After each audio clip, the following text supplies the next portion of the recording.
जय जगन्नाथ। आज संध्यारे मो मुंड कौन होता शोई पड़ी किंतु बाप झील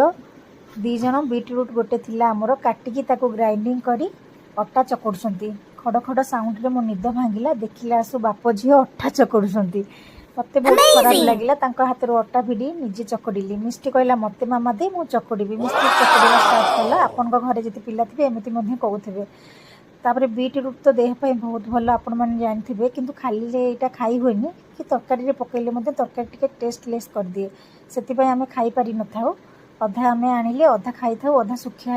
उपाड़ा होता है किंतु बाप झी आइडिया खर्च कर बीटरूट रस बाहर कर अटा धीरे चकड़ी थे मु अटा चकड़ी तापर परोटा स्टार्ट करी आपण मान घरे जिते बीटरूट आसूसी आपण यही भाव परोटा करके खाई पारे पूरी करें रुटी कर सका इवनिंग रे खाई पारे मुझे परोटा स्टार्ट कर परोटा सॉफ्ट होता भल भाव फुली आपण मैंने देखी पारे तापर गरम गरम परोटा आ सहित आज आम आलू कषा होता बापा झील खाइबा मुझे बाढ़ी दी जन जाक खाई कहले टेस्टी गुड नाइट।